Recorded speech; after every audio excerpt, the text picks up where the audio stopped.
Garin Gwamna, wanda aka fi sani da Kaduna, rubutawa Hayatu Baba Zubairu. Wannan littafi sadaukarwa ne ga daukacin jama'ar masoya Nasiru El Rufa'i. Sai ku kasance tare da ni domin jin ci gaban labarin Garin Gwamna, page 16 and 17. Yana ofis kiran wayar mahaifiyar tashi ya shigo wayarsa. A natse ya ɗauka ya sa a kunnensa cikin ladabi ya gaishe ta. Ta amsa cikin kulawa tana tambayar sa yanayin aikinsa. Ya ce alhamdulillahi. Shiru ta yi tana tunanin maganar da za ta faɗa masa. Cikin kulawa ya ce mama ina sauraron ki ina fatan lafiya dai. Ajiyar zuciya ta sauke ta ce Muktar wata shawara muka yanke ni da babar Rakiya. Ina fatan za ka duba maganar a tsanake. Ya ce mama ina sauraron ki. Ta ce Muktar muna so ka auri Maryam saboda ƙarfafa zumunci. Bayan haka kuma Maryam ta cika mace ta kai inda ake bukata. Tana da nagarta, na tabbata za ka yi alfaharin aurenta. Shiru yayi yana jimanta al'amarin.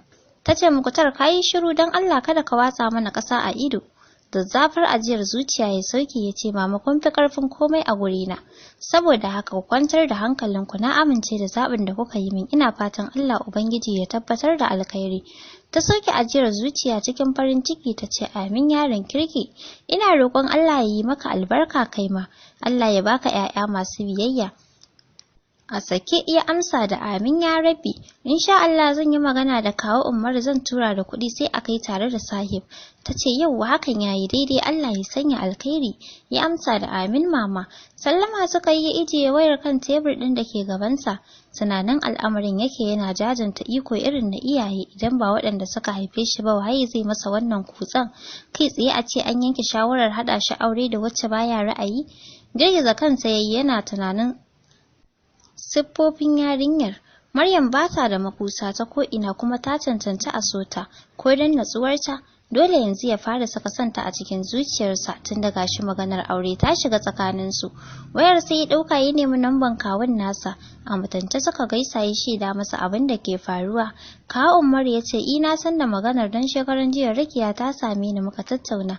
Na yi farin ciki da faruwar hakan insha Allah kuma za a yi komai kamar yadda ka bukata. Ya ce to kawu na gode zan turo da 100,000, Maryam 50,000 ita ma Saliha haka. Kawu Umar ya ce to shikenan Allah ya sanya alkhairi. Ya amsa da amin ya rabbi. Sallama suka yi yana kashe wayar tashi ya tura masa kuɗin kamar yadda ya faɗa. Sannan ya sake tura masa 20,000 ya ce kyauta ya bashi. Kawu Umar yana ganin kuɗin ya kira wayarsa yana masa godiya kan abin alkhairin da ya yi masa. Bayan sati ɗaya, tana can ƙarshen ɗaki ta haɗa kanta da gwiwa kuka kawai take tana addu'a akan Allah ya ɗauki rayuwarta ta huta. Ya za a yi mata auren dole da wanda ba ta so. Ashe dama baban nasu baya ƙaunarta tunda har ya iya karɓar kuɗin aurenta da wanda ba ta so. To gara kawai ta haɗa kayanta ta gudu su neme ta su rasa. Gyaran muryar sai ya sa ta yi saurin ɗago kanta. Ya samu guri ya zauna yana kallonta ya ce, Salaha ashe dai har yanzu baki haƙura kin daina wannan koke-koken ba. Yanzu me ya aibin sahib da kike nuna masa irin wannan ƙiyayyar? Tana kuka ta ce baba ni haka kawai bana son sa dan Allah ka mayar masa da kuɗin da ka karɓa ka kyale ni na kawo maka wanda nake so. Malam baba ya girgiza kansa da faɗin Salaha har abada ba zan tozarta jinin Alhaji Yunusa ba saboda bai cancanci haka daga guri na ba. Tun san da Muktar ya zo min da maganar na amince kuma a take na ce na ba wa sahib ki. Saboda haka matukar ni na haife ki to ki bi umarni na. Sahib ne wanda na zaba miki a matsayin mijin aure. Kafafunsa ta rike tana durƙushe. Tana kuka ta ce don Allah baba ka yi haƙuri ka janye wannan maganar wallahi ba na son sa. Malam baba miƙewa ya fita ransa a ɓaci. Innarma ta shigo ɗakin cikin damuwa ta ce Salaha wato kina so ki yi wa kanki sakiyar da babu ruwa ko? Yanzu me ya aibin ki a tare da sahib? Yaro mai natsuwa mai hankali da sanin ya kamata amma saboda baki da kirki kike gudunsa. To yanzu idan baki aure shi ba wa zaki aura? Cikin kuka ta ce ni dai a kyale ni na auri wanda nake so ai ina da samari me zan yi da sahib ni san bai yi min ba. Takaice yasa Innarma fita daga ɗakin. Munari ta leka ɗakin tana rarrashin ta ko kallonta bata yi ba. Haka ta kaji har ta bar wurin. Wai Shafa'atu tagumi me kike yi ne kwana biyu sai ki sa ƴaƴanki a gaba ki yi tagumi ko dai gidan mijinki kike so ki koma. Mahaifiyar Shafa'atu matar ɗanta ne ce ke wannan maganar. Hawaye ta share ta ce umma ni dai wallahi na gaji da wannan zaman. Bana so babanmu ya kashe min aure na. Mahaifiyar ta ce au Shafa Kina so ki watsa mana ƙasa a ido ko? Yanzu dan babanki ya yanke hukunci akan ki shine kike tagumi? Ashe kin fi kaunar mijinki a kansa. Cikin rawar murya ta ce, a'a umma ba haka nake nufi ba. Hukuncin da baba ya ɗauka ne nake ganin kamar yayi tsauri da yawa. Kina kallo faɗanta ne ya daina zuwa biko kuma ya ki saki na. Ai gwara na koma ɗaki na ko don saboda waɗannan yaran. Cike da bacin rai mahaifiyar ta ce to ai sai ki bari idan mahaifin naki ya dawo ki faɗa masa. Ni babu ruwana. Tana kokarin yin magana Tanko ya shigo gidan. Ta ce yauwa ai gwara da ka shigo ga ta nan tana kuka wai ɗakin ta take so ta koma. Tanko ya kwatsa mata hannu da kuwa ya ce ba na ce da ke ki daina zancen wannan mahaukacin mijin naki ba, ashe kin raina magana ta ko? Shafa'atu kuka take sosai ta ce a'a baba ni dai kada ka yi min tsakiyar da babu ruwa. A wannan zamanin samun namiji mai kula da iyalinsa kamar ɗanta ne zai yi wuya. Ni dai na haƙura kawai zan koma gidana ba zan yarda siyasa ta kashe min aure ba. Tanko mari ya gaura mata yana huci. Yace Shafa'atu na ce ba za ki koma gidan wannan yaran ba saboda bashi da mutunci kuma bashi da aƙida mai kyau saboda haka sai ya sake ki dan tsari na da nasa ba ɗaya bane. Shafa'atu a guje ta shige ɗaki ta faɗa kan katifa ta dinga kuka. ‘Ya'yanta na taya ta. Saliha babu gaisuwa ko? To shikenan aike Gimbiya ce bar kawai ni na gaishe ki. Sahib ne ke wannan maganar a lokacin da suke tsaye a soran gidansu. Dauke kanta ta yi tana zumbura bakinta ya ce Saliha ina fatan kin wani lafiya. Shiru ta yi masa ya girgiza kansa a sanyaye ya ce na dame ki ko? Ki yi haƙuri da ni Saliha Allah ne ya ɗora min son ki a cikin raina. Dan Allah ki watsar da komai ki karɓi soyayya ta wallahi na yi miki alƙawarin zan rike ki da kyau. Zan nuna miki ƙauna fiye da yadda yake tsammani. Tsaki ta ja ta ɗauke kanta. Sahib ya ji wani ɗaci a maƙogaransa. Saliha ki daina yi wa soyayya ta tsaki ba na jin daɗi. Cikin haushin murya ta yi maganar. Kaga Sahib ka fita daga sabgata. Dan na faɗa maka ni ba na son ka ni wallahi ba na son naci. Ikin banza kawai ka je ka nemi daidai da kai. Ko dole sai ka aure ni. Gida ta shige ta bar shi a tsaye a wurin.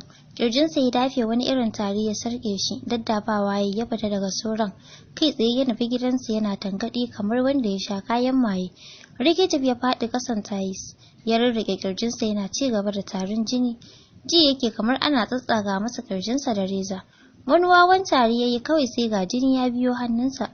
Da jan jiki ya shiga toilet ya kwanta ƙasan banɗakin yana kiran sunan Allah. Ya kai minti 20 a kwanta a toilet kafin ya ji sassauci ya miƙe a hankali ya wanke gurin da ya ɓaci da jini ya cire kayansa ya sa cikin abin wanki. A sanyaye ya fito ya sa wasu kayan ya kwanta kan gadonsa yana mayar da numfashin wahala. Waya ce a kunnensa mai murmushi yake saki a natse ya ce Maryam kin yi shiru baki bani amsa ba.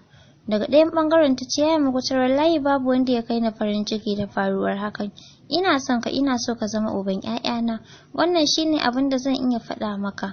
Yace masha Allah Maryam nagode sosai dama dalilin da yasa kenan na kira wayarki domin mu tattauna dan bana so a yi miki dole. Yar dariya ta yi ta ce yayi mukutar babu wata ƴa mace da za ta dube ka ta ce ba ta son ka. Ni kaina na san ba dabara ta bace Allah ne kawai ya hukunta. Ina roƙon Allah ya tabbatar mana da alkhairi. Cikin jin daɗi ya amsa da amin ya rabbi yanzu zan bar ki huta sai dare sai mu sake gaisawa. Ta ce to shikenan yayi mukutar ka huta lafiya. Ya ce insha Allah sallama suka yi da juna. Bayan sati biyu hayaniya da ƙura ce kawai take tashi a cikin kasuwar. Waɗanda aikin ya biyo ta kan shagunansu sun shiga tsananin tashin hankali. Sai kwashe kayansu suke suna ɗaurewa kasuwar gaba ɗaya duk ta hargitse. Sakamakon rushe-rushen da gwamnati take. Yana tsaka da aiki a ofis ɗaya daga cikin yaran da ke kula masa da shagunan sai ya kira wayar sai ya shaida masa cewa aiki ya biyo ta kan shagunansa dukkaninsu an ruguje su. Cikin tashin hankali ya ce Salmani yanzu ina dukiyata take. Salmani ya ce oga tuntuna mun kwashe mun ba da ajiyarsa a sito wallahi al'amarin dai bai yi daɗi ba. Baka ga yadda jama'a suka yi asara ba. Cikin damuwa ya ce Salmani Allah ya yi mana maganin wannan gwamnan. Ya ce shi ne kawai abin da za mu ce amma wai duk da wannan zaluncin da yake a gari haka wasu suke rigima a kansa. Wallahi baka ga yadda ake hayaniya da faɗace-faɗace a kansa ba kasuwar gaba ɗaya ta hargitse. Sai da polis suka zo aka samu lafiya. Ajiyar zuciya ya soke ya ce Salmanu ‘yan Rufa'i yana da jama'a ni kaina ina mamakin hakan. Kuma na zauna na yi dogon nazari akan me yasa yake da masoya na rasa gane dalili. Kullum masoyansa karuwa suke wallahi. Salmanu ya ce ƙwarai ko oga don ma kayi nisa ne da kana kusa da kaga yadda masoyansa ke hauka. Allah dai ya sa su gane gaskiya. Ya ce amin Salmanu, insha Allah ƙarshen wata ina tafa zan shigo domin na ga irin ɓarnar da ya yi mana. Salmanu ya ce to oga Allah ya kawo ka lafiya. Sallama suka yi da juna yana kashe wayar wani kiran ya shigo. Sahib ne ya ɗauka a natsa suka gaisa. Sahib ya shiga shaida masa abin da yake faruwa a gari. Ya ce yanzu nan muka gama waya da Salmanu Allah ya kyauta ya kuma saka waɗanda aka zalunta. Sahib murmushi ya yi bai ce komai ba don shi ɗan gidan El Rufa'i ne, shi yasa baya yarda a zage shi. Ya ce Sahib ya jikin naka, mamma ta ce kwana biyu baka ji daɗi ba. Da sauri ya ce na ji sauƙi ai zazzaɓi ne ya takura min. Ya ce to Allah ya sa ka fara ne kana zuwa aiki ko? Sahib ya ce aiki alhamdulillahi. Ya ce to masha Allah insha Allah ni ma ƙarshen wata ina tafe. Ya ce to shikenan Allah ya kawo ka lafiya. Sallama suka yi da juna. So mai saurare, bari mu dakata a nan sai shirinmu na gaba domin jin yanda za ta kasance.